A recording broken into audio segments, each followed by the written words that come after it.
নমস্কাৰ এনি খবৰৰ প্ৰতিগৰাকী দৰ্শকক স্বাগতম জনাই আৰম্ভ কৰিছো আজিৰ খন্দিয়াৰ বহুকেইটা গুৰুত্বপূৰ্ণ খবৰ। আজিৰ খন্দিয়াৰ প্ৰথমটো গুৰুত্বপূৰ্ণ খবৰ হৈছে মুছলমানৰ নিৰাপত্তা নিশ্চিত কৰিবলৈ মুখ্যমন্ত্ৰী হিমন্ত বিশ্ব শৰ্মালৈ স্মাৰক পত্ৰ প্ৰদান কৰিছে আজি আজমলে। আজমলৰ তৰফৰ পৰা মুছলমানৰ নিৰাপত্তা নিশ্চিত কৰিবলৈ মুখ্যমন্ত্ৰীক স্মাৰক পত্ৰ প্ৰদান কৰিছে আজমলে। আৰে খবৰ হৈছে আজি সদনৰ পৰা বাহিৰ কৰি দিয়া হৈছে শ্বেৰমান আলীক। বিধায়ক শ্বেৰমান আলীক আজি বহিষ্কাৰ কৰা হৈছে। বিধানসভাৰ পৰা নিলম্বনৰ পাছতেই সদনৰ বাহিৰত শ্বেৰমান আলী আহমেদে এইদৰে হাতত প্লেকাৰ্ড লৈ প্ৰতিবাদ সাব্যস্ত কৰিছে। হাতত প্লেকাৰ্ড লৈ তীব্ৰ প্ৰতিবাদ এইগৰাকী বিধায়ক শ্বেৰমান আলী আহমেদৰ। পৰৱৰ্তী খবৰ, হিমন্ত বিশ্ব শৰ্মা অসমৰ ৰজা নহয়, যি মন যায় তাকেই কৰিব এইখন অসমতেই হিমন্ত বিশ্ব শৰ্মাই।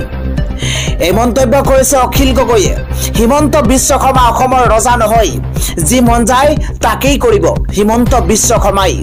হিমন্ত বিশ্ব শৰ্মাই অসমৰ গৃহমন্ত্ৰী হৈ সাম্প্ৰদায়িক সংঘৰ্ষ কৰিব, সেয়া কেতিয়াও মানি লোৱা নহ'ব বুলি মন্তব্য অখিলৰ।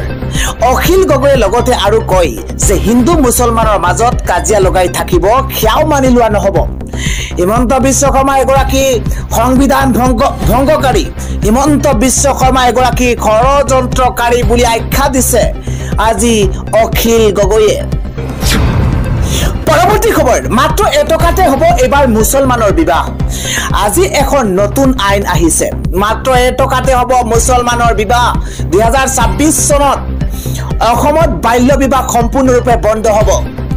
অসমত কোনো পৰ্যায়ে বাল্য বিবাহ হ'ব নোৱাৰে। মন্তব্য হিমন্ত বিশ্ব শৰ্মাৰ। কাজিৰ দোকান সম্পূৰ্ণ বন্ধ কৰি দিয়া হৈছে। কাজিৰ দ্বাৰা এতিয়া বিবাহ নচলে, মাত্ৰ এটকাতে বিবাহ সম্পূৰ্ণ কৰিব এখন চৰকাৰে। কাজিৰ দোকান সম্পূৰ্ণ বন্ধ হ'বই লাগিব। 90 জন কাজিৰ বাবে মুছলমান মহিলাৰ লগত অন্যায় কৰিব নোৱাৰো। শিক্ষক হৈ কাজিৰ দায়িত্ব ল'লে এবাৰ বিপদ নিশ্চিত। এই মন্তব্য হিমন্ত বিশ্ব শৰ্মাৰ।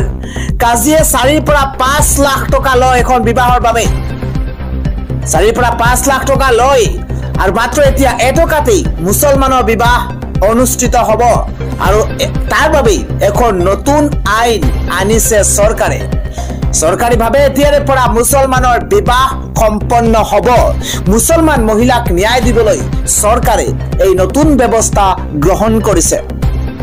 চৰকাৰে কয় যে 1935 চনৰ পৰা কাজিয়ে চলাইছে বিয়া, কিন্তু এতিয়াৰে পৰা আইন পৰিৱৰ্তন হোৱাটো অত্যন্ত জৰুৰী আৰু যাৰ বাবে এতিয়া বাল্য বিবাহ কৰি সংগম কৰিলেই ধৰ্ষণ বুলি গণ্য কৰা হ'ব। 18 বছৰ আগতে বিয়া কৰি সম্পৰ্ক গঢ়িলেও হ'ব কঠোৰ শাস্তি। পক্সো আইনৰ অধীনত জেল হোৱাৰ সম্ভাৱনা। হিন্দু অধ্যুষিত সমষ্টি এটাতো নাই বহু বিবাহৰ ঘটনা। এয়া মন্তব্য মুখ্যমন্ত্ৰীগৰাকীৰ। বাল্য বিবাহ থাকিব পাৰে, কিন্তু বহু বিবাহ টকাটো অসম্ভৱ। ৰাজ্যত জাৰি কৰা হৈছে ৰেড এলাৰ্ট। আগন্তুক কেইবাদিনৰ ধৰি ৰাজ্যৰ বিভিন্ন প্ৰান্তত হ'ব ধাৰাসাৰ বৃষ্টিপাত। 3 তাৰিখলৈকে 3 ছেপ্টেম্বৰলৈকে ৰাজ্যৰ বিভিন্ন প্ৰান্তত হ'ব ধাৰাসাৰ বৰষুণ।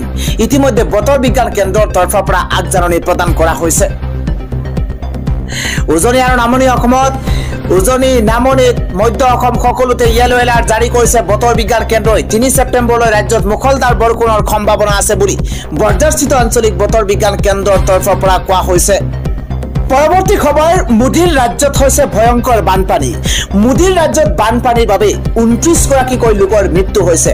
এক ভয়াৱহ পৰিস্থিতিৰ সূচনা হৈছে মোদীৰ ৰাজ্যত। 11 জিলালৈ ইতিমধ্যে ৰেড এলাৰ্টো জাৰি কৰা হৈছে। আমি জনাই আছো এটা বিশেষ খবৰ, 29 গৰাকী লোকৰ মৃত্যু হৈছে গুজৰাটত। মোদীৰ দেশত এইবাৰ ভয়ংকৰ বান পৰিস্থিতি আৰু যাৰ বাবে 29 গৰাকী লোকৰ মৃত্যু হৈছে। 23,000ৰো অধিক লোক ইতিমধ্যে গৃহহাৰা হৈ পৰিছে। ইতিমধ্যে 11খন জিলাত ৰেড এলাৰ্ট জাৰি কৰা হৈছে। আৰু ইতিমধ্যে আৰু যদি বৰষুণ হয় তেতিয়াহ'লে গুজৰাটৰ পৰিস্থিতি আদি আৰু অধিক ভয়ংকৰ ৰূপত পৰিণত হ'ব বুলি ইতিমধ্যে জনোৱা হৈছে।